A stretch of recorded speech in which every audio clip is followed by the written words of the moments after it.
Bé, l'últim viatge repetit de l'any passat és pràcticament el mateix, no hem canviat gran cosa. Hem millorat la logística, llocs que l'any passat de hotels no van funcionar, doncs aquest any ja estan... És l'estada a 4 hotels? A Calàbria. Sí, a Calàbria fem a Crotona, a Rochella Ionica, a Reggio i a Tropea. Sí, 4 hotels. Sí, però bueno, cada hotel va ser més d'una nit, també. Vull dir que... Sí, però bueno, si vols veure coses, t'has de moure, llavors... Bueno, de nada, de nada.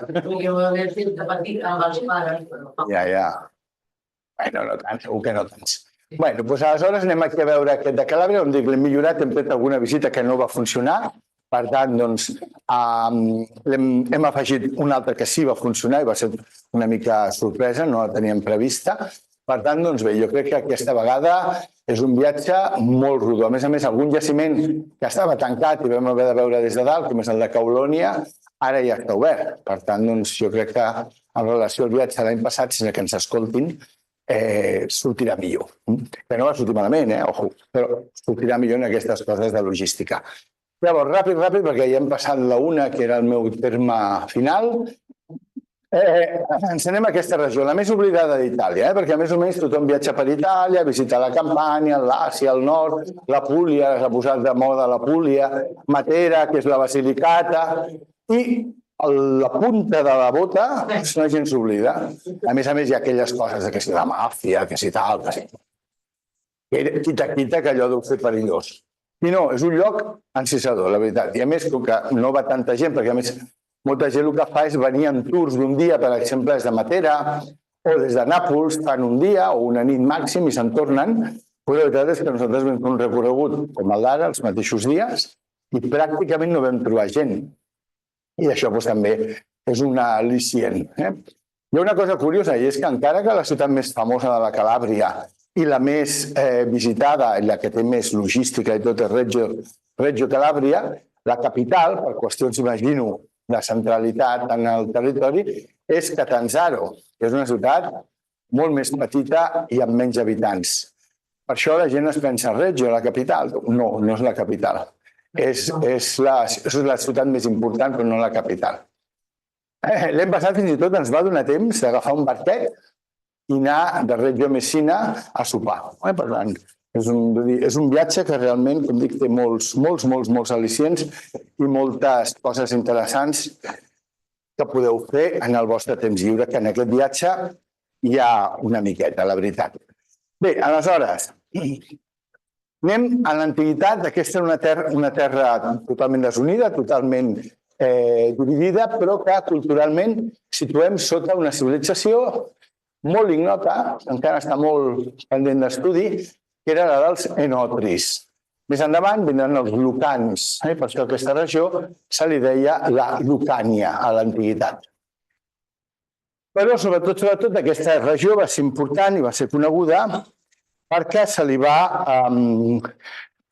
van afegir sobretot els grecs. A partir del segle VIII, ja ho veieu, un de Reggio, i a partir d'aquí, doncs, el sud d'Itàlia es comença a omplir de colònies. I especialment aquesta zona, que és molt fèrtil, doncs va rebre moltes colònies. Les més importants i conegudes, Crotona i Sibaris, que formen part com a punts culminants del nostre viatge, malgrat que a Crotona d'aquella època no hi ha gaire cosa, s'ha de reconèixer. Aleshores, per aquí han passat molta gent, per aquí hi ha hagut moltes vicissituds històriques, però diguem que Roma es va fixar en ella i va posar la seva mirada en ella quan l'episodi de Pirros d'Epir.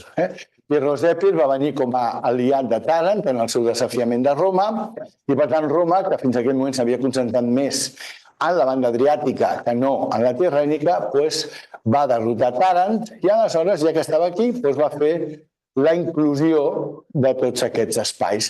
Després vindrà la Primera Guerra Púnica, i aleshores Roma utilitzarà la Calàbria com a plataforma per completar el seu domini de l'illa de Sicília. I, per tant, la Calàbria havia tingut total i absoluta autonomia fins que es veu absorbida en els jocs polítics de l'època i acaba en mans de Roma. A partir d'aquí segueix la mateixa tradició, Roma, Bizanci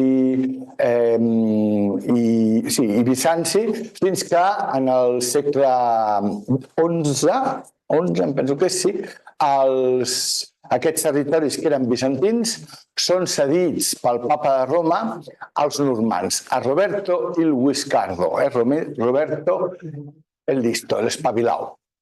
I per tant, doncs, comença una nova fase en la història d'aquestes terres. Per aquí passaven els catalans després, la corona d'Aragó, després els àustries, després els borbons, i per tant, doncs, per aquí tenen una mica la sensació de que hi ha passat tothom però no s'ha quedat ningú. Perquè tothom ha governat teòricament aquestes terres, però ningú li ha prestat realment atenció. La monarquia napolitana especialment, ells hi tenen molt desapego perquè no els va portar cap mena de benefici. Bé, llavors el nostre viatge comença a l'aeroport de Lamezia Terme. Aquí visitem el primer dia un museu, el Museu Lamentino, un museu que ells estan molt orgullosos perquè és com una mica de resum de la història del país. I d'aquí passem, després de dinar, a Crotona, que és la primera base d'operacions. I aquí a Crotona visitem primer de tot Sybaris, la seva rival, de la qual queden algunes restes interessants, Rossano, on veurem que hi ha un còdex fet amb una tela tenyida a color porpra, per tant és bastant curiós, bastant interessant, a més un còdex antic. L'endemà ens quedem a la zona de Crotona per visitar el temple de Capocolonna, la pròpia ciutat de Crotona i el que hi afegim aquest any, tot i que l'any passat ho vam visitar fora del programa, que és el castell de Le Castella, que és una fortalesa aragonesa espectacular, absolutament espectacular, envoltada pel mar. I d'aquí, aquella nit ja dormim a Roccella Ionica, que és el segon dels llocs en els que passem nit. Llavors, aquí visitem primer de tot Caulònia, el jaciment arqueològic de Caulònia, i després un poblet medieval, del qual el més important és la seva esglacieta, que es diu Stilo. Després, l'endemà visitem la gran colònia de Locri, que és el jaciment arqueològic més complet. Visitem el poble medieval d'Angerace, que és un poble amb molt d'encant, i dormim també a Roccella Ionica. L'endemà sortim en direcció a Reggio, passant per la vila romana di Casignana, que és superinteressant, una vila oblidada en la historiografia, perquè la trobo molt interessant, i dormim a Reggio. Llavors, l'endemà dediquem tot el dia a Reggio per visitar el Museu Arqueològic, que són els bronzes de Riace, el Duomo, que és un pastix, però s'ha de veure, perquè és una cosa del 18 curiosíssima, estilísticament jo no ho sabria definir fora d'això, pastix, collage, per tant, però val la pena, i a més estem al costat, doncs ara, vamos a verlo. I després ja, l'endemà ens anem a Vibo Valentia, on hi ha restes d'una colònia romana, un museu que també està bé, la fortalesa medieval que acull el museu, i dormim a Tropea, que és el punt més turístic de tota la Calàbria. És un poblet molt maco, amb una platja preciosa. L'any passat només el vam visitar i vam marxar. Aquest any ens han buscat l'hotel allà, per tant, això ens dona la possibilitat de passar la tarda a Tropea, que és molt agradable. I l'endemà ja ens anem una altra vegada a Lamezia Terme, agafem l'avió i cap a caseta. Llavors, aquest viatge té una petita pega que jo vull sempre subratllar. Anem a Itàlia. Per tant, allà no es menja ni botifarra amb seques ni pa amb tomàquet. Es menja pasta. I això ha de quedar clar, perquè algú diu, pasta cada dia. És que és el que mengen ells. Vull dir, ja els menús estan una miqueta treballats i estudiats perquè es pugui evitar. Però és que vas a Itàlia i menges pasta. I no és qüestió de queixar-s'hi, és que és el que hi ha. I per tant, que quedi clar. Llavors, coses que veurem així ràpid, perquè ja és hora i...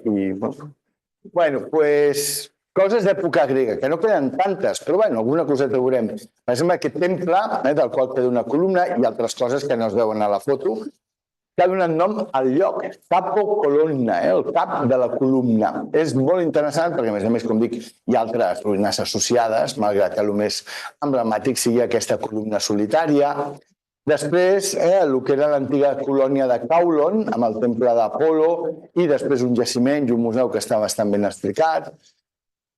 Després també Sibaris, és la ciutat dels sibarites, com podeu imaginar, que té un museu arqueològic molt xulo.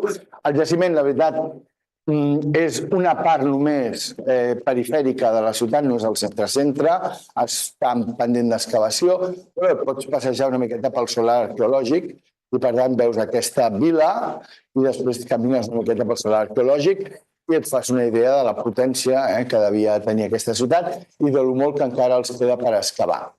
Llavors, el jaciment més gran és aquest de l'Ocre Epicèferi, que aquí sí que tenim diverses manzanes de cases, tallers, zona industrial, un museu bastant xulo que ja ens porta a l'època romana, perquè el que aquí és l'època grega, i en canvi una mica més endins hi ha l'assentament romà, i la veritat és que el jaciment és exhaustiu, és un jaciment comparable a Arculà, per exemple. De l'època romana també, el Teatre Pio Valente, en l'últim viatge no el podem poder fer, però confio que ara ja estarà obert i per tant ja el podrem visitar.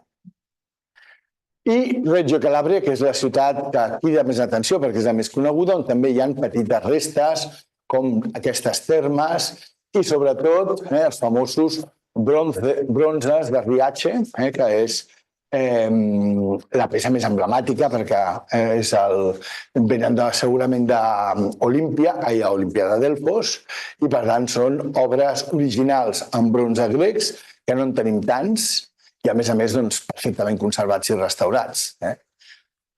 Com hi ha coses que sustenten un viatge, en aquest cas els bronzes de Riace, només per això val la pena.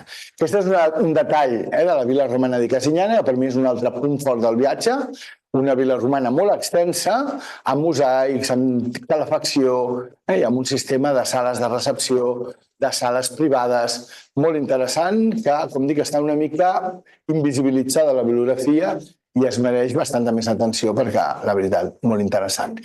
I com a museus, aquest, veurem algun més, però sobretot el Museu Arqueològic Lamentino, que és el més modern, el que té tot posadet una miqueta més maco. Ells estan superorgullosos d'aquest museu. De l'època bizantina, que és l'altra gran fase de la Calàbria, tenim això, el Còdex Purpurio Rosanensis, que és aquest còdex amb un pergamí tenyit de porpra, amb unes miniatures molt espectaculars, és antic i, per tant, una cosa única, pràcticament, en el món de la codicologia. Després tenim, de l'època aragonesa, aquesta fortalesa, que us dic, la Castella, que és una fortalesa bastant agradable de visitar, amb un poblet relativament maco, tot envoltada pel mar, i les vistes són molt xules. I després, com a ciutats, tenim Crotona, que és la ciutat neoclàssica, que ens acollirà a l'inici del viatge. Hi ha un museu, però no el tenim posat per no abusar, però tenim temps lliure, per tant, el temps lliure, si veiem tots els museus que hi ha al viatge, al final també la gent es cansa, no? Per tant, aquest l'hem descartat, però en el temps lliure es pot visitar. Aquesta és l'Esglacieta d'Estilo, molt bonica, i molt interessant també, un lloc així amb bones vistes, fàcil d'arribar i, per tant, una mica integrada en la natura. I, també és un lloc on les platges, el paisatge, les costes són molt espectaculars. I aquí us he posat la platja de Tropea, que serà l'últim lloc en el qual ens allotjarem, amb aquesta esglacieta, que surt molt a les pel·lícules, dalt del turó. Sí, va sortir a Mamma Mia, em penso, com si estigués a Grècia. I és aquella església que baixes i tornes a pujar al final, que em penso que és on es casen. I, és bastant bonic. Nosaltres, de fet, quan vam anar l'any passat, hi havia una boda en ple agost. Penso que era agost o por ahí. No, juliol, perdó. Però, feia una calor horrible. Quasi me desmayo. És veritat, és veritat. Sí, i fer una calor horrorosa. La gent vestida de punto en blanco pujant a la punyetera església. Jo penso, mira, jo vaig directament al restaurant i d'allà dalt no m'hi veureu. Aquest és l'últim viatge, ja teniu el repertori i només trieu quin us agrada més.